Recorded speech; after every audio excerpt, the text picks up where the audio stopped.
to my notes. Hi guys! So I've decided to do a new podcast where Mum here will be joining me and we'll be discussing the recent videos that I've been releasing on my Oopsee Daisy page. The reason why I wanted Mum to join in is so that we can have the opportunity to discuss a little bit further and deeper what I'm actually sharing in those videos. Let's start with the topic of the video. I think it is very brave of you to put it out there. And also, like you say, the decisions that you've had to make are very, very brave decisions. They're not decisions that a lot of people would make. Yeah. It doesn't matter what generation you come from, how old you are. You know, as you say in the video is, you know, what is it that you're working towards? And, Exactly. you know, the goals aren't the same for everybody, but people forget to stop and actually think about why they're doing what they're doing. Yeah, and I remember at that time when I told you about my decision, Yeah. to quit. How did you feel? What was going through your head? Because I know as a mum, you're obviously worried. I think the obviously the automatic reaction would be, oh my God, you know. And I was concerned because I thought, you know, you were really good at what you did. And that shows because of the feedback you were getting from the students and the parents, etc. But then when I stopped and I actually listened, and I think that's the key thing, I think, in our relationship, is that we communicate really well. I mean, it's taken time, but we've built upon that just to really listen to one another and hear where that person's coming from. Yeah. So when I did listen to you properly as to why, I think you made the best decision for you. Yeah. You know, it's a scary decision, as you say, but it was a very brave decision. And I think it's one that's going to help you be who you want to be. Absolutely, absolutely. So in the first part of that video, I talked about obviously the decision of leaving and the social conditioning that exists, and then also the education, the current education system. Do you have any opinions that you'd like to share on those topics, or anything you'd like to add? Well, I 100% agree with you. I mean, you know, to an extent, I've worked within the education system, as it were. And, you know, basically, I think today, education is business. It's not about educating people. And I totally agree with what you're saying about, you know, education is sort of like, kind of like bringing young people into the fold, as it were, to follow what's there and not what's best for them and what they want to do. You know, sort of like my generation, unfortunately, you know, was one of those that we were sheep, we followed. Okay. You know, we might have had different opinions, and some people did actually break away from that. Yeah. But you had to be pretty brave in those days to do that. Okay. You know, so and I think as well, like I just said to you, listening is very, very important. And I don't think we do that enough. Yeah. You know, neither people of my generation, because we think, you know, we've always done it this way and it's worked, so that has to be the best way. But it actually isn't. Yeah.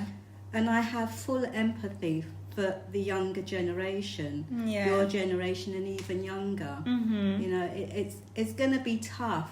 It really is. But at the end of the day, I think, you know, the creativity, the differences is what's probably going to make the world a better place, I Absolutely. No, I agree. And I think I was going to touch on mental health, you know, because that was the main reason why I decided to quit my job. Battling with, you know, feeling that you don't really have your space in the world, you're too different. Why is it that you're not able to adapt? Why is it that, you know, it takes up so much of your energy? And I think I really empathize with people, not just of my generation, but I think across, all generations, because that's something I think, like for your generation, probably your parents didn't address at all. For my generation, we're kind of lucky enough because it's something that's really talked about now. It's not so taboo. There's more research going on. It's a bit more acceptable, for someone to say, look, I'm mentally exhausted or I'm emotionally exhausted, and people will kind of understand what that is. Absolutely. And, as you say, people are starting to talk about it now. And it really is just a start. It's being recognised, so that's good. And as you say, in my generation, we didn't talk about it, but also this relationship that you and I have where we talk to each other. I didn't have that with my parents. I couldn't go to them and say, oh, I'm feeling a particular way or whatever. It wasn't something that was done. So I think the fact that people are starting to do that, and I think younger parents now are also finding that it's more beneficial to them and to their own child, to actually sit and listen and hear what their children are going through, especially now where you have this culture of bullying at school, which is a terrible thing that is not being addressed. It's not being dealt with properly. No, exactly. And I think that's the start of where further down the line you get mental illness, don't you?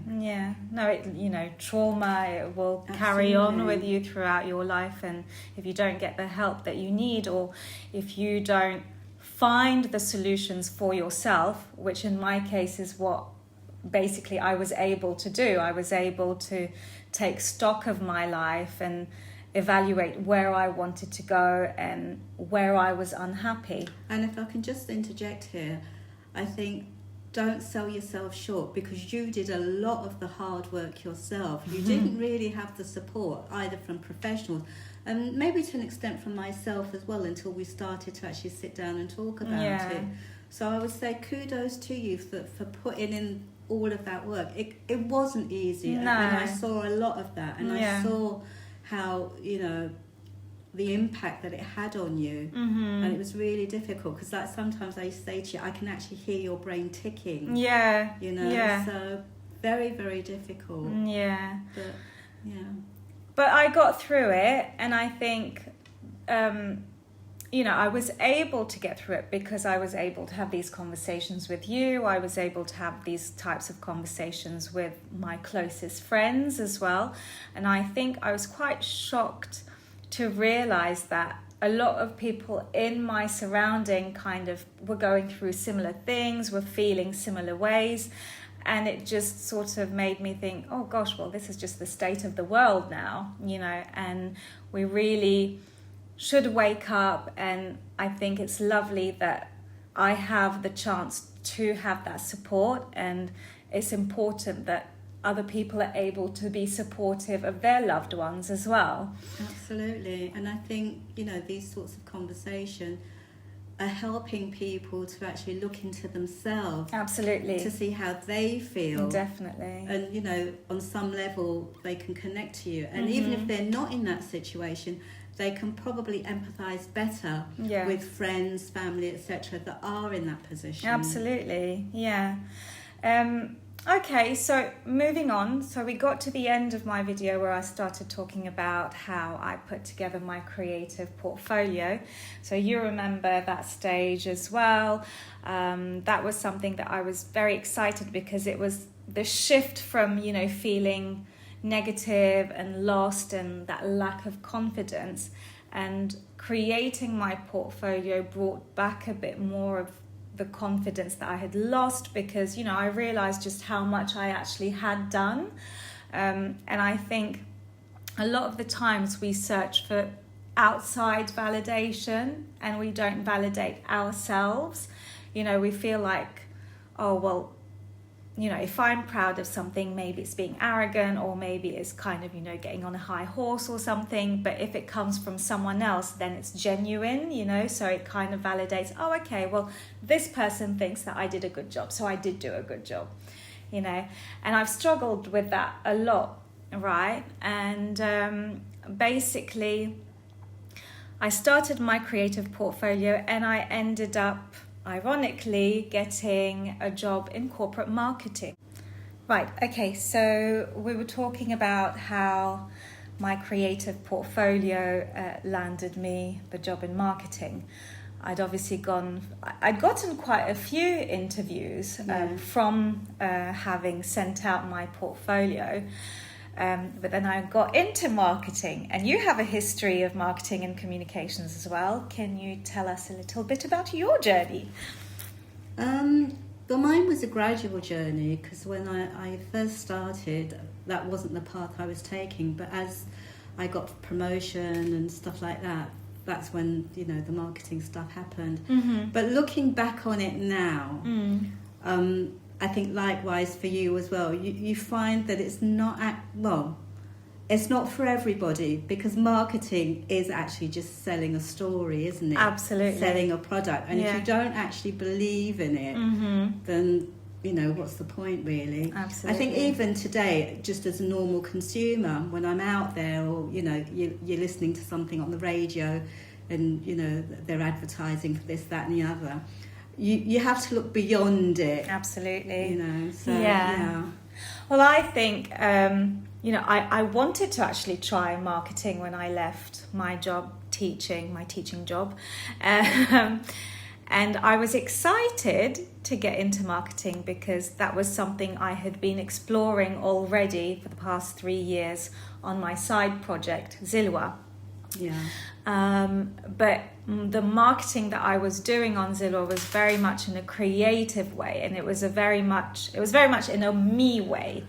And when I started my job in marketing, I was shocked, because I think I was quite naive going into it. And I didn't realize the level of, I'm going to call it manipulation, it's strategy, it's analysis and all of that. But at the end of the day, really all it is manipulating people into buying more things and things that they probably don't actually need. Absolutely. And I think that consumerism side of things was really what made me think, oh, actually, no, this is not for me. And so I quit that again. I quit another job. So in the space of in the space of a year, I've quit 2 jobs. And how did you feel about the second time when I was saying, oh, by the way, Mum, I'm leaving marketing? I think by that stage, it was basically, if you're not happy, then you've got to find what makes you happy, because at the end of the day you've got another 30, 40 years ahead of you. You've got to work. That's just the reality. Not everybody can enjoy what they're doing, but you have to find a level of balance, I think, where yes, you're earning so that you can live, but also where it's not taking so much out of you that your mental health is suffering. Absolutely. And I think that's what a lot of us can't actually do at the moment. Like you were saying, that you have a lot of empathy for especially the younger generation, because we know it's going to be hard for them as well. Absolutely. Especially if you come from a middle class background. It's the expectations of the older generations fighting against the expectations of the person in that situation, I think. And there's got to be a balance, because the conversations that are needing to happen aren't actually happening. Yes, people recognise that there is mental health, people are going through issues, but they're not actually trying to find solutions to that. Things like, I don't like to make comparisons, because comparisons should be like with like, but if you look at Europe, for example, in the workspace, that they're thinking about shorter working hours because it's more beneficial to the workforce. If they can have some time off to regenerate and just re-energize themselves, that's actually better for everybody. You're more productive. But is that happening here? No. Okay, so we were talking about being able to find solutions for mental health, and you were talking about Europe and how here obviously we're still enjoying some type of modern slavery. But anyway, that's a conversation for another day. Right. So basically, yes. So I had decided to leave the marketing opportunity that I had. But I was a bit better this time around because I waited until I had another opportunity than just leaving, and just having that sort of adventurous mindset. Right, okay, so before I left marketing, I was looking for other opportunities, and I had come to the conclusion that actually education was probably the best place for me, I think, because there's a lot of things that,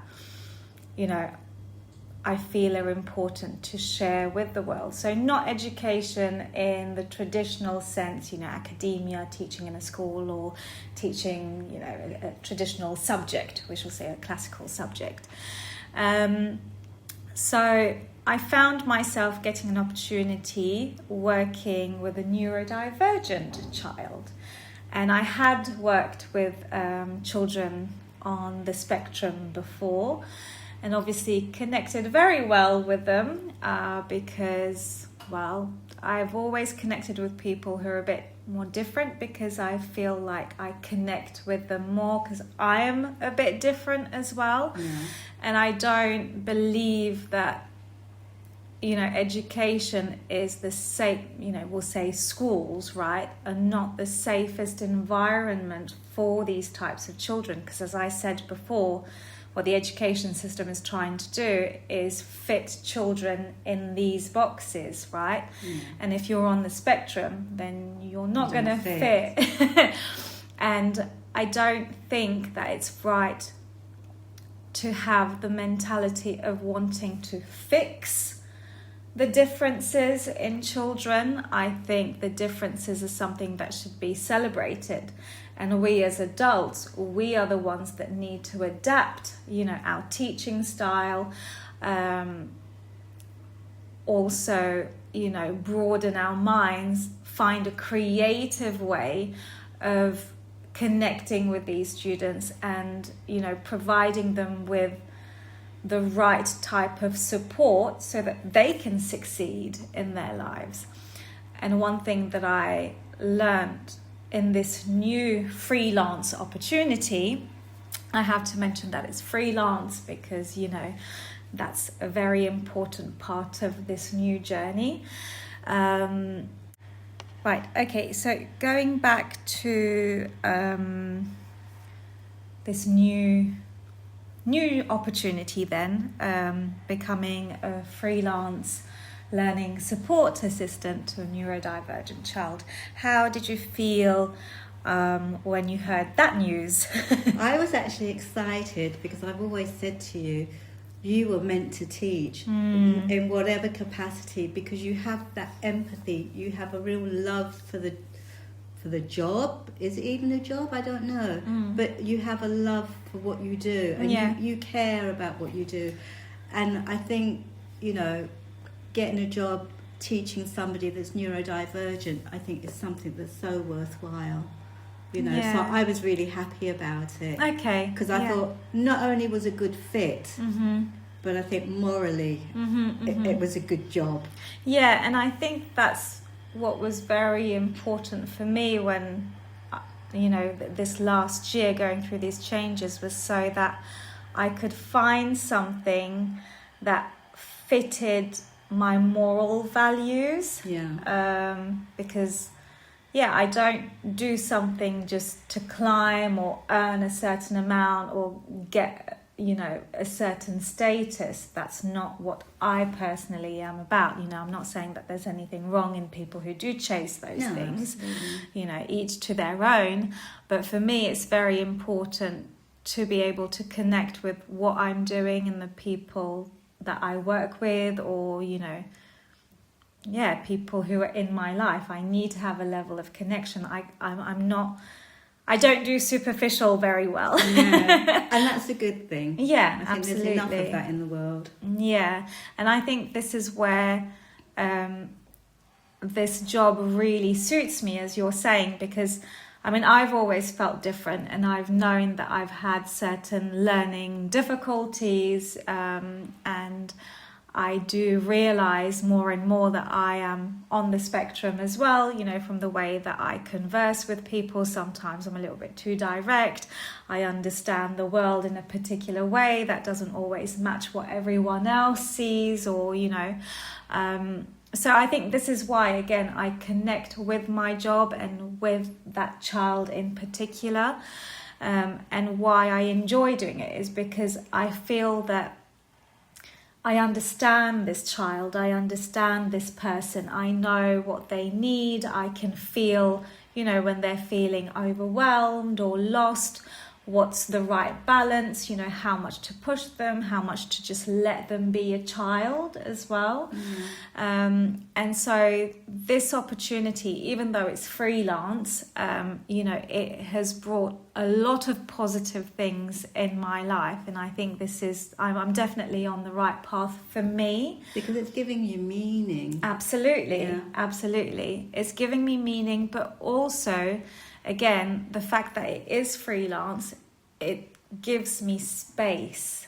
It gives me space to be able to go back to do my creative work. It gives me space to be able to take care of myself, you know, to be able to spend time with the people that I love, you know, like right now we're doing this, you know, so this risk that I took last year has allowed me to have this type of life. And, you know, sometimes it is tough, you know, sometimes I am living from paycheck to paycheck, you know, but it's actually really beautiful because it's taught me how to live simpler as well. Yeah. You know, like preparing meals, for example, they can be very simple meals, and when you go to the supermarket, yes, you have to be careful, you know, not to go over budget and things like that, but it's allowed me to have that simpler life that I've always searched for, that more organic and authentic opportunity to just be able to be myself and exist as who I am. And exactly, to live the life that you choose for yourself. Absolutely. With its difficulties. Definitely. But at the end of the day, if that's bringing you joy, if that's bringing you peace, and you're living the life that you want to live, then I think bottom line is it's worth it. Yeah, definitely. And I'd like to also reiterate that point where there are a lot of difficult moments, you know. It's not all hunky-dory, we're not living in a fantasy land. Yes, you know, there are moments when it's very, very tough. So, you know, your confidence goes back down. It's, you know, it's a constant roller coaster. But then that's life though, isn't it? Life isn't just on, you know, one level. It's up and it's down. You know, when it's up, enjoy it for what it is. And when it's down, knowing that, you know, this too will pass. Yeah. Like we often say. Yeah. You know, each moment, you know, has a passing. It has a beginning and it has an end. Yeah, absolutely. You know, I think another little dip that I had in this year, you know, was when I created the bridge program as well. So, you know, you try to find solutions, don't you? You try to find ways where you can be happy and, you know, possibly find opportunities that are more, you know, what you're looking for. So the bridge program was something that I'd been wanting to do for a long time, was to write my own educational program. And what the bridge program does is that it creates, it bridges that gap, doesn't it, from learner and the learning skills that they need or they can develop or what they already have themselves. And, you know, allowing each child or parent to understand that there are different learning styles that exist and that we don't all need to follow the same type of learning style. And, you know, it was also to bridge a gap between parents and child as well, you know, where the parent maybe what they're used to or what they were used to, you know, it could help them in providing support to their child who may be a bit of a different styled learner. Yeah. And unfortunately that didn't really pick up, and that's fine. I don't know what's reserved for me down that path. but I still feel proud that I was able to write a whole program, you know, by myself based on my experience, but really just based on my morals. You see, basically, when I looked at it, I thought it was excellent. It had all the right elements and it came from the right place. But, like I said to you at the time, the program itself, was brilliant. But you were actually talking to people who had a different mindset. Absolutely. And, there's no blame or anything. It's just, again, going back, it's the conditioning of a particular society. Yes. And if parents themselves are under so much pressure that they don't have time to stop and think, oh, well, I can do something different in order to help my child. And I think that's a stumbling block. Yeah. It's not the program itself. No. It's the mindset, and it's the fact that people are living very, very stressful lives. Yes. Kids are having it tough at school, in the system. Parents are having it tough in the work environment for whatever reason. But again, it's trying to find that balance. Yeah. That's the difficulty. And I think mental health, a lot of people suffer from it, but they're not talking about it. Yeah. Either, oh, I haven't got time to think about myself, or, it's not acceptable. There is a lot more of it going on that I think people realise. Yeah, and I think a lot of people still have that mindset of, oh, well, if I keep myself busy, then it's not going to affect me, without actually paying attention to the fact, well, actually, if you ignore it, it's just going to accumulate. Yeah, and it gets worse. Exactly. It's like, for example, parents come in from work, they've had a stressful day or whatever. The kids come in and they do something really simple or silly, and then the parents just fly off the handle. Yeah. So that in itself shows you how it's it's actually coming out. No, completely. But yeah, that program was really created to possibly educate parents more, I suppose, on this debate about education versus academia. Because I don't believe it's right for a child, to be within, 4 walls for a whole hour, for a whole day rather. Children need to be able to play around, connect with nature, and I think, there are a lot of issues, of course, socially, that we could get into, but, we're not going to be able to get into all the topics right now. But yeah, so I did something for myself. I didn't quite achieve the results that I was hoping to achieve. It got put on a, back burner, but that's okay, because now I'm focusing on something else, which is more, my creating side. So as you've seen, I'm making these new creative videos. I don't like to call it content creation, because it's not. It's a lot more than that. It's me wanting to share a story to people out there who, can connect with, but can help them also say, okay, well, I'd like to pick out this little bit, because this is going to help me be able to better my life, But I think it's also sharing a continuous journey. And that's it. It's not over yet. No, absolutely. This is just a year's journey, so a lot has happened in a year already. But I think also the journey doesn't end until you end, really, does it? Yeah, absolutely. So anyway, I'd just like to end here by saying that for the first time in a long time, I feel like I'm building a life that's actually aligned with my values, instead of one that's simply ticking the boxes I thought I was supposed to tick.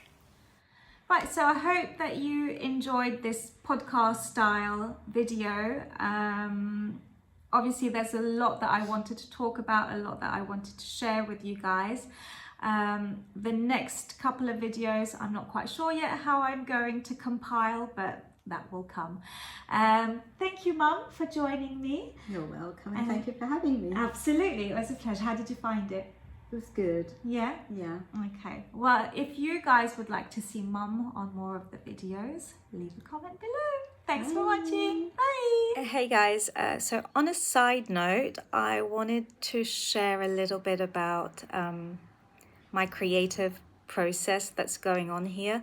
So these recent videos are really a reflection, a creative reflection of my experiences in my life so far. And like I said before, the reason I'm sharing them is so that hopefully some of you feel that you can connect with it, that it's relatable to you. But on a design perspective, it is with intention to make these videos quite raw, amateur style, very authentic. So you can hear, sounds of cars and trucks passing by because it's happening real time. I do write my stories and then I read them out over voiceovers. But I also,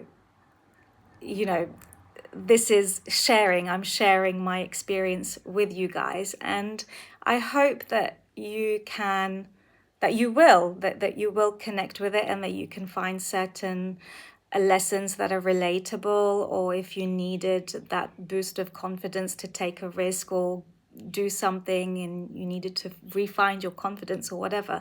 Like, we're all humans, and I wanted to use my experience and my life stories and turn it into my art, my project. Yeah. So anyways, I just wanted to share that with you guys, and I hope you appreciate the rawness and the authenticity behind these creations. Cheers.